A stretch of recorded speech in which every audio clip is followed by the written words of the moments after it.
L'agilité, c'est la capacité à réagir efficacement face à des situations inconnues, impromptues, surprenantes. C'est au-delà de la capacité d'adaptation. La capacité d'adaptation, c'est j'utilise des choses que je connais bien, j'utilise mon champ de connaissances et je trie parmi ces choses que je maîtrise pour bien répondre à la situation qui se présente à moi. Ça, pour moi, c'est l'adaptation. L'agilité, c'est un cran au-dessus. Parce que ça représente la capacité à définir de nouvelles solutions face à une nouvelle situation qui se présente à nous.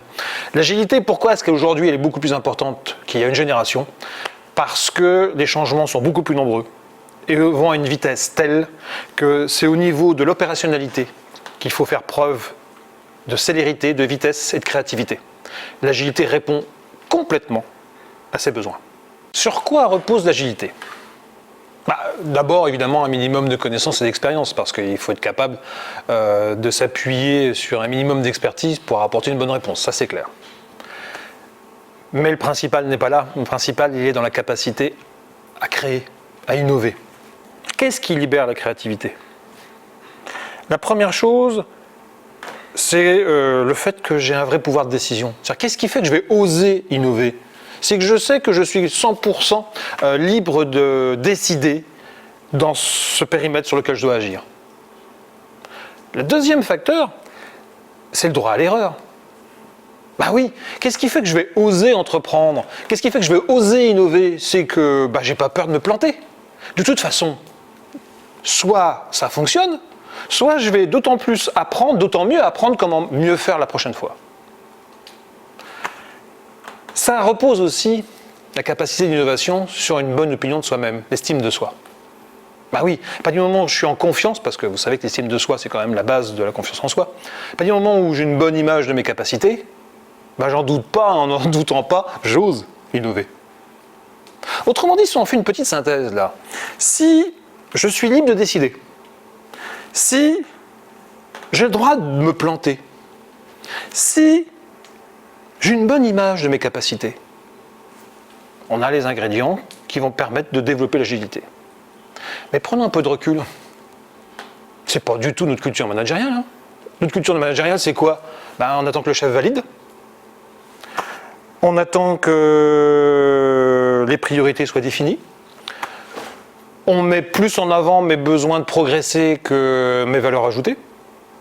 Bref, si on regarde bien notre façon culturelle de manager, on n'est pas du tout dans des réflexes de développement d'agilité. Qu'est-ce qui fait que culturellement, effectivement, on n'est pas du tout câblé pour développer l'agilité? D'abord, il faut regarder comment on devient manager. On devient manager parce qu'on est reconnu pour son expertise. On est reconnu pour sa forte capacité à gérer son périmètre et à utiliser justement ce qu'on a appris. Et puis, on devient manager parce qu'on fait preuve d'un bon niveau de mobilisation sur les sujets de l'entreprise. Donc, autrement dit, qu'est-ce qui fait que je deviens manager? C'est parce que je suis reconnu pour la maîtrise de l'expertise, donc de ce que je vais manager. Alors, regardez bien, une fois que je deviens manager, qu'est-ce que j'ai comme réflexe? De m'appuyer sur mon expertise pour continuer à être crédible, notamment aux yeux et aux oreilles des gens que je manage. Pas du moment où je leur montre que je maîtrise très bien leur périmètre et que je sais répondre à toutes leurs questions, ça me rassure, et je pense que ça les rassure. Et en fait, je suis en train de construire un piège. Je suis en train de déresponsabiliser complètement. Parce que du coup, ils savent que de toute façon, il suffit de me poser la question et j'aurai la réponse. Ils savent que même s'ils ont un point de vue, c'est le mien que je vais mettre en avant. Donc on rentre dans des jeux de relations complètement déviés, qui sont plus adultes-adultes, qui sont plutôt parents-enfants. Voyez.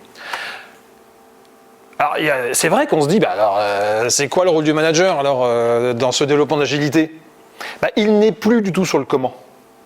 Il est sur la définition des priorités, le quoi, qu'il doit justifier, le pourquoi. Et puis, il sera aussi sur la négociation des moyens pour que son équipe réussisse. Donc le manager doit passer de la maîtrise d'une expertise, le comment, qui devient du coup la responsabilité de son équipe, d'où il vient.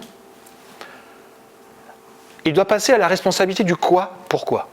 Quelles sont les priorités et pourquoi ce sont les bonnes? Pour ça, il va falloir qu'il apprenne à négocier avec les autres métiers, pour que tout le monde s'ajuste sur les bonnes priorités tactiques, pour que tout le monde réponde bien aux exigences stratégiques définies par la direction.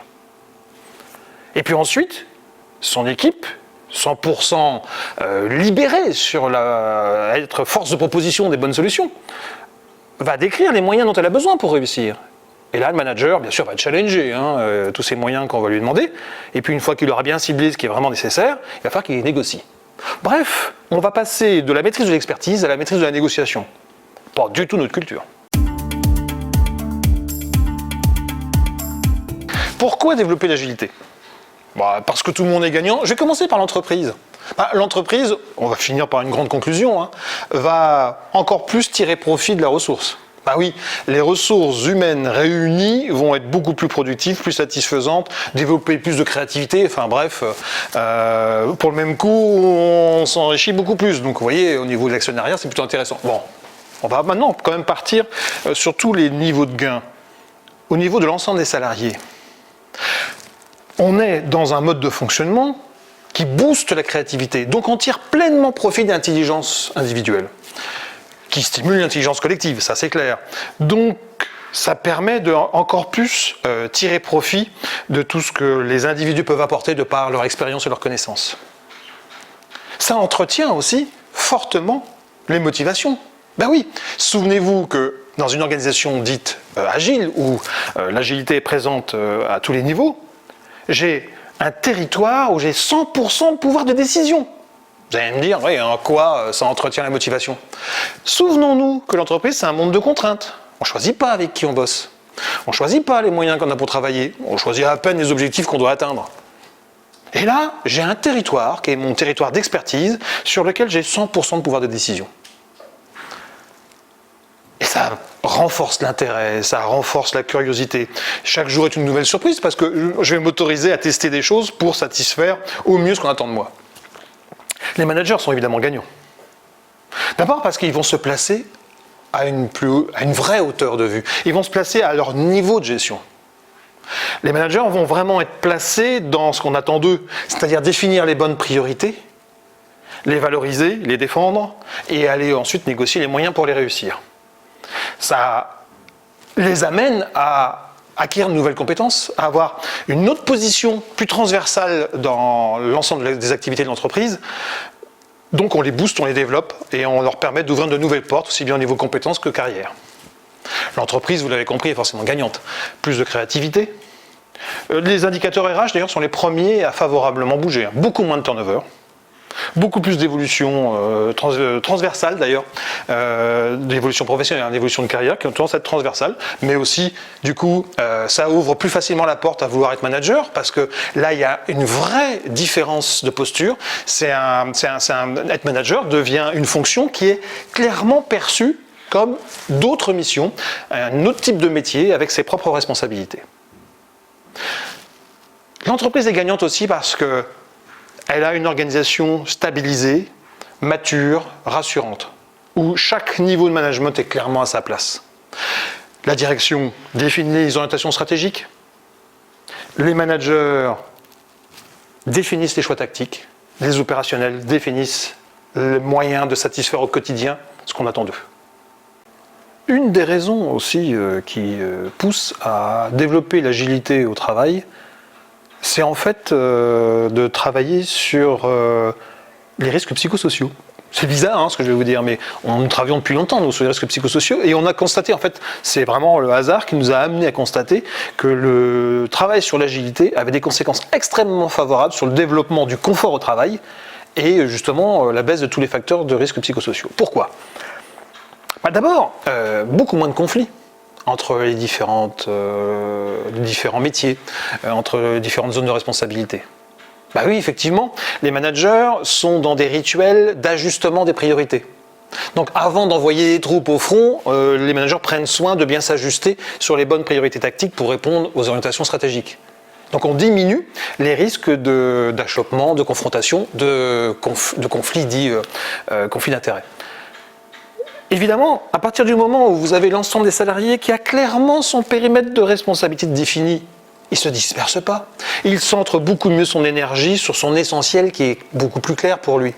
Donc, comme il ne se disperse pas, qu'il est beaucoup plus centré sur là où on l'attend, eh bien, du coup, d'abord, il décide, il fait des choix, qu'il assume, il se disperse moins, donc du coup, il perd moins de temps sur des choses accessoires. Il a une sensation de confort au travail qui est réellement renforcée, et d'ailleurs, on se rend compte qu'il consomme moins de temps pour un tas de meilleurs résultats. C'est un ratio très explicite.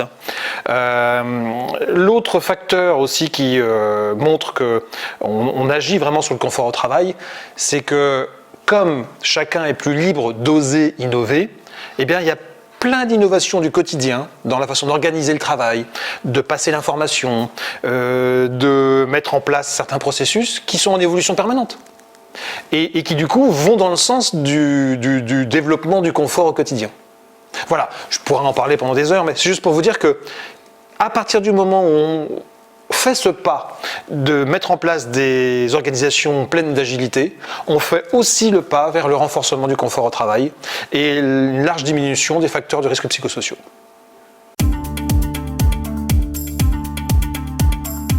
Alors, quelles sont nos expériences d'accompagnement du développement de l'agilité ? Il faut savoir qu'il y a deux grands types d'accompagnement que nous avons l'occasion d'expérimenter. Le premier, c'est l'accompagnement de l'entreprise dans sa globalité, du comité de direction jusqu'à l'ensemble des salariés. Le deuxième, plus courant en nombre, c'est l'accompagnement de l'évolution de la culture managériale. Donc on travaille beaucoup plus avec les managers. Lorsque l'on accompagne l'entreprise dans sa globalité, le premier travail se fait avec le comité de direction, ou le comité exécutif, ça dépend des organisations. Là, la première chose que l'on fait, c'est qu'on pose à plat les trois niveaux de pilotage. Le management stratégique, le management tactique, le management opérationnel. Ça correspond à quelle responsabilité, quel mode de fonctionnement, de manière à ce que chacun soit positionné dans sa parfaite zone de décision, soit pleinement situé dans sa plus-value. Une fois qu'on a bien éclairci ça, nous commençons à appréhender les rituels à animer, de manière à faciliter l'ajustement entre ces trois niveaux de pilotage et d'assurer un très bon transfert, justement agile et pertinent, des informations entre ces trois niveaux. Ensuite, nous travaillons avec l'ensemble du management. Oui, effectivement, souvenez-vous, c'est avant tout des talents de négociation qu'il faut acquérir dans ces postures managériales qui développent l'agilité. Oui, première chose, il faut savoir ajuster ses priorités de son périmètre avec celles des autres métiers. Donc là, cette négociation gagnant-gagnante à définir consensuellement, ça s'apprend. Une fois que nous travaillons avec l'ensemble du management sur ces capacités, il faut que les managers se mettent dans cette fameuse posture de définition des exigences. Le manager ne doit plus déraper sur le terrain du comment. Il doit se centrer sur le terrain du quoi, pourquoi. Autrement dit, qu'est-ce que j'attends à échéance ? Qu'est-ce qui justifie que j'attends ça ? Quelles sont les différentes exigences que je veux mesurer de manière à pouvoir faire du pilotage de résultats intermédiaires ? Et une fois qu'il sait faire ça, il faut qu'il apprenne à challenger les moyens que lui définissent ses équipes, de manière à bien circonstancier ce qu'il va être nécessaire qu'il négocie comme moyen pour permettre aux équipes de réussir. Vous voyez, il y a tout un travail à faire sur cette façon de fonctionner de façon performante et agile, justement. Et enfin, on accompagne les équipes avec les managers dans une nouvelle façon, finalement, de traiter les situations opérationnelles. Une nouvelle façon d'oser entreprendre. Une nouvelle façon d'assumer son territoire de responsabilité, sa zone de décision. Donc, effectivement, soit on a un accompagnement très global des entreprises vers une véritable évolution culturelle, soit, et c'est souvent ce qu'on nous demande, on accompagne exclusivement le management. Lorsqu'on travaille exclusivement avec le management, qu'est-ce qu'on change ? Les postures managériales, évidemment. Ces postures managériales sont surtout centrées sur la capacité du manager à définir le quoi, pourquoi. C'est-à-dire, qu'est-ce que j'attends comme résultat de mon équipe et pourquoi ces résultats sont importants. Quelles sont les exigences que je veux mesurer qui me permettent de dire que le périmètre dont j'ai la responsabilité, je le contrôle. Donc on les entraîne beaucoup à ça, et puis ensuite on va les entraîner au fait de stimuler auprès de leurs équipes la créativité, l'oser entreprendre, le droit à l'erreur. Qu'est-ce que ça veut dire ? Ça veut dire installer une vraie culture qui pourrait être résumée par cette fameuse phrase « soit ça marche, youpi, et je le partage avec tout le monde, soit ça ne marche pas, et du coup je viens d'apprendre comment mieux faire ensuite ». Voilà, donc c'est ce genre de réflexes, ce genre de paradigmes qui sont installés auprès des managers de manière à la fois finalement développer leur leadership, parce que du coup ça renforce leur rayonnement, leur attractivité auprès de leurs collaborateurs, mais aussi les postures de coach, parce que du coup ils ont un véritable accompagnement dans la capacité de chaque collaborateur à révéler tout son potentiel. Pour faire une synthèse sur l'agilité, d'abord l'agilité c'est quoi? Oser innover au quotidien. Oser entreprendre face à la nécessité de gérer les imprévus, le changement. C'est un excellent moyen de booster la révélation de tout le potentiel humain, au niveau individuel et collectif. L'agilité commence quand? Rien que dans le fait de s'y intéresser. Le début de l'agilité, c'est de s'intéresser à l'agilité. À très bientôt pour en parler.